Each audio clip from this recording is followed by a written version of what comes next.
بسم اللہ الرحمن الرحیم۔ سلطان محمود غزنوی کا زمانہ تھا۔ ایک بوڑھا پریشان اپنے گھر میں ٹہل رہا تھا، وہ بے چین تھا۔ اتنے میں اس کا دوست محمد عالم اس کے گھر آیا۔ اس نے اپنے دوست کو پریشان دیکھا تو پریشانی کا سبب جاننا چاہا۔ کیا ہوا میرے دوست؟ تم کیوں پریشان ہو؟ کیا سبب ہے کہ تم بے چین ہو؟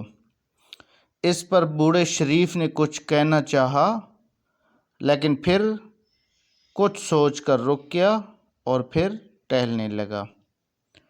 کیا بات ہے؟ کون سی پریشانی ہے؟ مجھے بھی تو بتاؤ، شاید میں تمہاری کچھ مدد کر سکوں۔ عالم نے پھر اس سے پوچھا، بات یہ ہے کہ تمہیں پتہ ہوگا میری بیٹی زکیہ بہت خوبصورت ہے۔ کچھ دن پہلے ہم جنگل میں کام کر رہے تھے کہ سلطان کے وزیر خاص کے بیٹے کا گزر یہاں سے ہوا۔ وہ جنگل میں شکار کرنے آیا تھا۔ اس نے میری بیٹی کو دیکھا، اسے وہ پسند آ گئی۔ اس نے مجھ سے کہا کہ وہ 5 دن بعد آئے گا اور میری بیٹی کو لے جائے گا۔ تب سے میں بہت پریشان ہوں۔ زکیہ کی منگنی اس کے چچا زاد عبد المنان سے ہو چکی ہیں۔ اب میں اسے شہزادے کے حوالے کر دوں، یہ ممکن نہیں ہے۔ میں شہزادے کو کیسے روکوں؟ مجھے کچھ سمجھ نہیں آ رہا۔ شریف کی آنکھوں سے آنسو گرنے لگے۔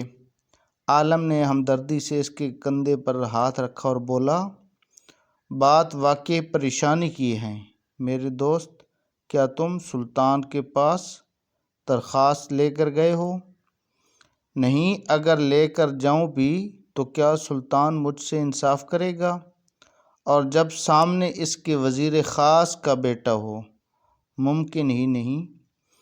بوڑھے شریف نے مایوسی سے کہا، نہیں، تم مایوس نہ ہو شریف۔ سنا ہے سلطان بہت انصاف پسند ہیں۔ اس نے کئی غریب اور مسکین لوگوں سے انصاف کیا ہے۔ تم ایک بار آزما کر دیکھو۔ سلطان کے دربار تک تم میرے واسطے سے بہت جلد پہنچ جاؤ گے۔ عالم نے کہا اور شریف نے اس کی بات مان لی۔ عالم کی مہربانیوں سے وہ اگلی صبح سلطان محمود غزنوی کے سامنے تھا۔ جب اس کی باری آئی تو اس نے کہنا شروع کیا، سلطان عالی جان کی امان پاؤں تو عرض کروں۔ شریف نے کہا، ہماری ایک ہی بیٹی ہے، اس کی منگنی ہو چکی ہے۔ بات دراصل یہ ہے کہ کچھ دنوں پہلے میں اور میری بیٹی جنگل میں کام کر رہے تھے کہ آپ کے وزیر خاص کے بیٹے کا گزر ہوا۔ اس کو میری بیٹی پسند آ گئی۔ اس نے کہا کہ وہ 5 دن بعد میری بیٹی کو لے جائے گا۔ اگر میں نہ مانا تو وہ زبردستی کرے گا۔ آپ سے عرض ہے کہ ہم سے انصاف کریں، اور ہمیں یقین ہے کہ آپ انصاف کریں گے۔ کیا یہ شخص سچ کہہ رہا ہے؟ سلطان کے ماتھے پر تیوریاں چڑھی ہوئی تھیں۔ اس نے اپنے وزیر خاص سے پوچھا تو وہ کانپتے ہوئے اپنی جگہ سے اٹھا۔ اس نے لرزتی ہوئی آواز میں کہا، جی حضور، یہ سچ کہہ رہا ہے۔ لیکن سلطان اس کی بات کو مکمل ہونے دیے بغیر کہا، سپاہیوں، آج ہی اس کے بیٹے اور اسے قید خانے میں ڈال دیا جائے۔ جو قوم کی ماؤں بیٹیوں میں غلط نکاح ڈالے وہ ہمارے خیر خواہ کبھی نہیں ہو سکتے۔ ایسے کی جگہ قید خانہ ہے۔